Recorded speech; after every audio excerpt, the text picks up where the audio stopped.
नमस्कार, आप देख रहे हो लोकल वाइज। शिक्षक दिवस के अवसर पर कांग्रेस सेवा दल के अध्यक्ष मोहित दीक्षित द्वारा दीप सिनेमा तिराहे पर थाली एवं ताली बजाकर सरकार की व्यापारी और रोजगारी के खिलाफ प्रदर्शन किया गया।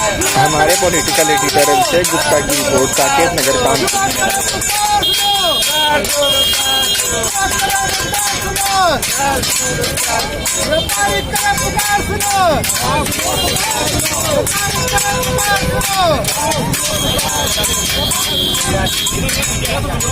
क्या शुभ नाम है आपका?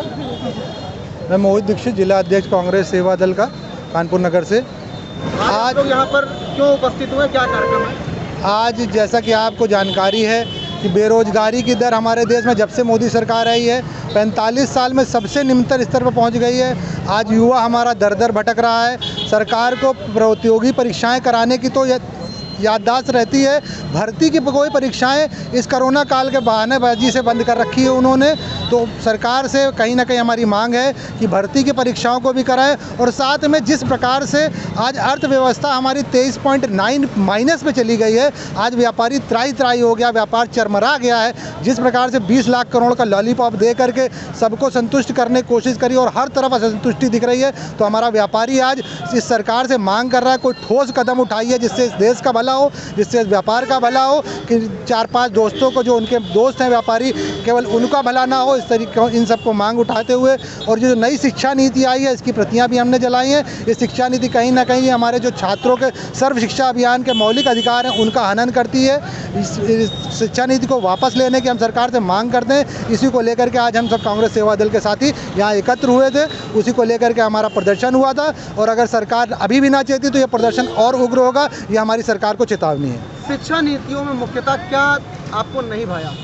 शिक्षा नीतियों में आप छात्र का जो सर्व शिक्षा अभियान का मौलिक है, जो सरकार का दायित्व है कि कहीं ना कहीं सबको फ्री शिक्षा एक देना उनका दायित्व है, तो वो आप अगर शिक्षा नीति पढ़ेंगे, अध्यादेश जो नया आया है, तो कहीं ना कहीं उन अधिकारों का हनन होता आपको स्वयं दिखेगा। ये मैं नहीं कह रहा हूँ, बहुत देश के बहुत जाने माने शिक्षाविद कह रहे हैं। तो कहीं ना कहीं शिक्षाविदों की बात इस सरकार को माननी चाहिए। कहीं ना कहीं ये अहंकारी सरकार जो किसी की नहीं सुनती, उसको सुनाने के लिए उसी की तर्ज पर थाली और ताली बजा करके आज हम लोगों ने प्रदर्शन किया है। इस सरकार के कान खुलें और सरकार कम से कम देश हित की कार्य करे, जनता के हित का काम करे, इसके लिए हम लगातार प्रयत्नशील रहेंगे। सरकार के साथ साथ इस सरकार में कई अधिकारी भी तानाशाही पे उतारू हैं।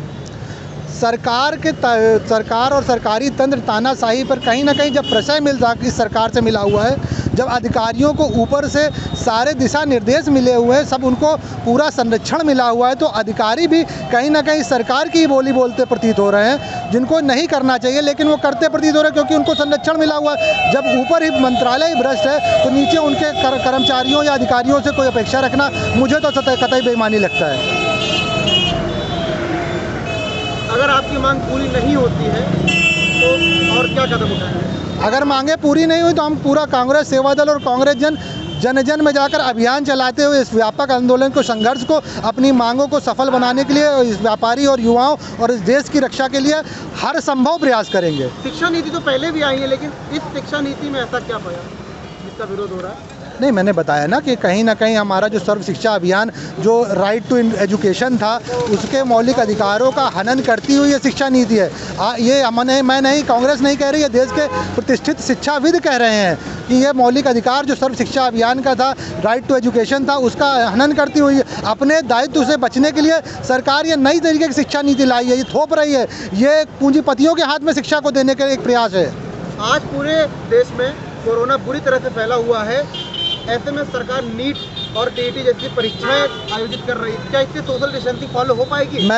ये तो कांग्रेस पार्टी लगातार बोल रही है कि अगर आपको नीट और जेईई की परीक्षा कराने की हठ धर्मिता है तो क्या जो भर्तियों की परीक्षाएं उनको आप नहीं करा सकते? जो बेरोजगार घूम रहा है, आप कोरोना काल का बहाना करके भर्तियां रोक रखी हैं, इन भर्तियों को परीक्षा कराइए, इन बेरोजगारों को रोजगार उपलब्ध कराइए। आज बेरोजगार की दर ये हो गई है कि जिनकी नौकरियाँ लगी हैं 16 करोड़ लोग अपनी नौकरियाँ खो चुके हैं। कईयों के जो सैलरी है वो कट ऑफ हो गई है, 50%, 70% तक कट ऑफ होती रही है। इन चीज़ों की ओर सरकार का ध्यान लाने के लिए ही सरकार की भाषा में ताली और थाली बजाकर आज हम लोगों ने प्रयास किया। जीडीपी इतनी गिर चुकी है, जीडीपी को लेकर के तो लगातार हमारे राष्ट्रीय अध्यक्ष प्रयासरत रहे और बोल रहे हैं, सरकार को जगाने का प्रयास कर रहे हैं, लेकिन ये सरकार इतनी अहंकारी है कि ये किसी भी मुद्दे पर, किसी भी देश हित के मुद्दे पर कतई सुनना नहीं चाहती। ये केवल अपने पूंजीपति मित्रों के लिए जो संभव हो सकेगा सारे कदम उठाने की कोशिश करती है।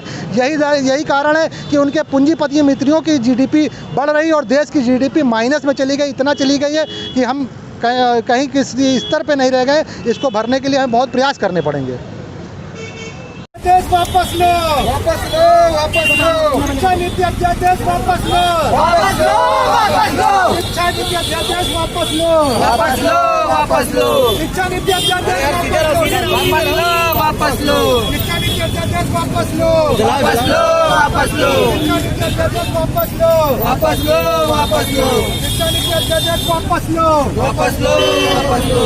बच्चों का मौलिक अधिकार हनन बंद करो, बंद करो, बंद करो। छात्रों का मौलिक अधिकार हनन बंद करो, बंद करो, बंद करो। शिक्षा नीति अध्यादेश वापस लो, वापस लो, वापस लो। शिक्षा नीति अध्यादेश वापस लो, वापस लो, वापस लो। शिक्षा नीति अध्यादेश वापस लो, वापस लो, वापस लो। शिक्षा नीति अध्यादेश वापस लो, वापस लो, वापस लो। शिक्षा नीति अध्यादेश वापस लो, वापस लो, वापस लो।